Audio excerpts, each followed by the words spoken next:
Praise the Lord. Jesus in ministry சார்பாக உங்களை வாழ்த்தி வரவேற்கிறேன். இந்த ஆகஸ்ட் மாதத்துல தேவநாயக கர்த்தர் உங்களுக்கு கொடுக்கிறதான வாக்குத்தத்தமான வார்த்தை என்னவென்று சொன்னால், 1 நாளாகமம் 11:9.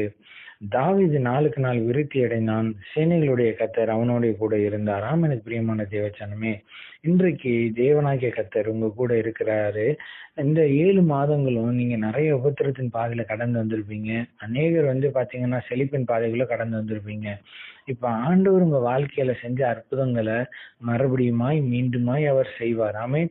இந்த நாட்கள் நீங்க மனுஷங்களை நல்லாவே புரிஞ்சிருப்பீங்க, மனுஷங்க இப்படித்தான் அப்படின்றத புரிஞ்சிருப்பீங்க. ஆனா கர்த்தர் சொல்றாரு, நீங்க நாளுக்கு நாள் விருத்தி அடைய போறீங்க. உங்க கையின் பிரயாச கர்த்தர் ஆசீர்வதிக்க போறாரு. இந்த நாள் ஆசீர்வாதத்தின் நாள், ஆச்சரியத்தின் நாள் இந்த நாள். அப்ப ஆண்டவர் உங்க கூட இருந்தா அவருடைய கையை தடுக்கிறவன் யாருன்னு சொல்லி போட்டிருக்கு. அவர் நமக்காக பலியானது நிமித்தம் அவருடைய மாംസத்தையும் ரத்தத்தையும் நம்ம புசிக்கிறதுனால பாருங்க, நம்ம கம்யூனியன் எடுக்கிறோம். அப்போ இந்த நேரத்துல கர்த்தர் உங்க கூட சொல்ற காரியம் என்ன அப்படின்னு சொன்னா, ஆண்டவர் அவருடைய கையை தடுக்கிறது யாரும் இல்லைன்னு சொன்னது போல உங்க கையோட அவர் கையை அவர் இணைக்கிறாரு. அப்போ அவருடைய சரீரத்தை உங்க சரீரத்தோட அவர் இணைக்கிறாரு. உங்களுடைய சுவாச காற்று அவருடைய சுவாச காற்றோட இணைக்கப்பட்டிருக்கு. அப்ப இந்த இணைப்பை முறிப்பவன் யார்? இந்த இணைப்பை யாராலையும் தடுக்க முடியாது. அதனால உங்களோட லிமிட் எல்லாத்தையும் அன்லிமிட்டடா மாத்திட்டாரு.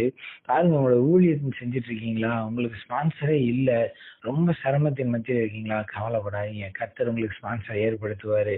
இன்னைக்கு ஆச்சரியத்தின் நாள். இன்னைக்கு கர்த்தர் உங்க கையில ₹1 கூட இல்லைன்னு சொல்லி நீங்க ஃபீல் பண்றீங்களா? நிச்சயம் சொல்றேன், ஆண்டவர் ஒரு நாள் அழைத்த தேவன் அவர் கைவிட மாட்டாரு. அழைத்த தேவன் ஒரு நாளும் உங்களை வெக்கப்பட்டு போக விட மாட்டாரு. அழைத்த தேவன் உங்களை ஒரு நாளும் குறுகி போக விட மாட்டாரு, குன்றி போக விட மாட்டாரு. அவங்க உங்களை விழும்படி தள்ளி இருக்கலாம், ஆனா கர்த்தரும் உங்களுக்கு உதவி செய்யறதுக்கு அவர் ஆதரவா இருக்கிறாரு. அவர் கண் உங்களை விட்டு ஒரு நாளும் விலகல. நான் விட்டு விலகுவதும் இல்லை, உன்னை கைவிடுவதும் இல்லை சொன்னாரு. அப்ப ஆண்டவர் உங்களை வாகத்தையினால தேற்றுவாரு. சில இயற்கை நிமித்த ஒரு அடையாளங்களை செய்வார். நிறைய மனுஷங்க உங்க ஊழியத்தை தாங்கிறதுக்கு இந்த மாசம் வருவாங்க. கண்டிப்பா உங்களுடைய ஊழிய தேவைகளை சந்திக்கும்படியா நிறைய மனுஷங்க மூலியமா கர்த்தர் உங்களுக்கு தேவைகளை சந்திப்பாரு. விதைக்கிற மனுஷங்களோட இருதயத்துல கர்த்தர் பேசுவார். கண்டிப்பா அவங்க உங்களோட ஊழியத்துல விதைப்பாங்க. அதனால கவலைப்படாதீங்க, கர்த்தர் உங்க கூட இருக்காரு. நீங்க செய்ய வேண்டியதெல்லாம் ஒண்ணுதான், நீங்க ஊழியத்துல மட்டும் கவனம் செலுத்துங்க. உங்க தேவைகள், உங்களுடைய எல்லா காரியங்களையும் கர்த்தர் பார்த்துக் கொள்வார். ஆமென். அதே போல உங்களுடைய செய்யற பிசினஸ் காரியங்களையும் தேவனாகிய கர்த்தர் உங்க கூட இருப்பாரு. தைரியமா இறங்கி முயற்சி செய்யுங்க. தடை வலுவான தடை ஏற்பட்டா வலுவான ஆசீர்வாதம் இருக்குன்னு அர்த்தம்.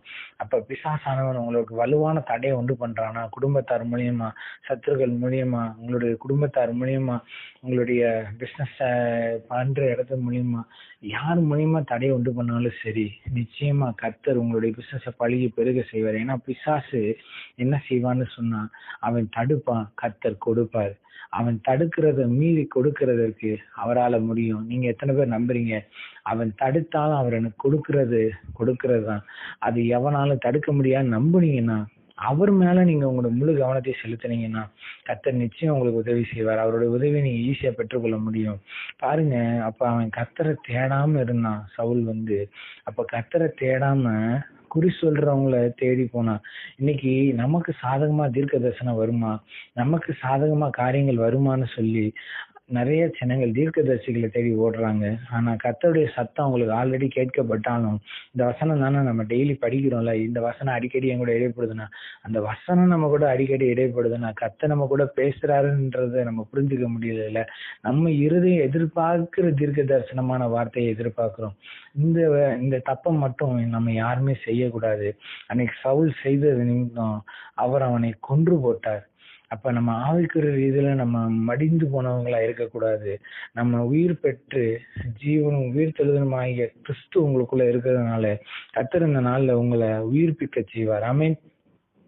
நாட்கள் நீங்க அப்படி இருந்திருந்தீங்கன்னா, இன்னைக்கு கர்த்தரோட வார்த்தை உங்களுக்கு நேரா வருது பாருங்க. நீங்க எப்படிப்பட்டவங்களா இருக்கீங்கன்னா, பாருங்க, தாவீது கர்த்தரோட இருதயத்துக்கு எது பிடிக்குதோ அதை மட்டும் செஞ்சதுனால ராஜ்ய பாரத்தை அவன் பக்கமா திருப்பினாரு. அவன் தங்கி இருந்த தேசத்துக்கு அவன் பேரையே வச்சாரு கர்த்தர். தாவீதின் பட்டணம்னு சொல்லி அதை போட்டிருக்கு பாருங்க. அப்புறம் என்ன பண்ணிருக்குன்னா, பாலாய் கிடந்தது அவன் போய் சரி செஞ்சான்னு போட்டிருக்கு. அப்ப கர்த்தர் அதை சரி செய்ய வல்லவரா இருக்கிறாரு. அதனால இந்த மாதம் உங்களுக்கு ஆசீர்வாதம் மாதமாக அமையும். நாம் ஜெபிப்போம். அன்பின் பரலோக தகப்பனே, இந்த நல்ல வேலைக்கு நன்றி செலுத்துகிறோம். இயேசுவின் நாமத்தினால ஆண்டவரே, இந்த நாளில் பிள்ளைகளுக்கு கொடுத்த வாக்குத்தத்தத்தின்படி ஆண்டவரே பெரிய அற்புதங்களை செய்யுங்க, அதிசயங்களை செய்யுங்க. உங்க நாமத்தை நாங்கள் உயர்த்துகிறோம், மகிமைப்படுத்துகிறோம். கர்த்தர் பெரிய காரியங்களை செய்யுங்கப்பா. இயேசு நாமத்தின் நல்ல பிதாவே, ஆமென்.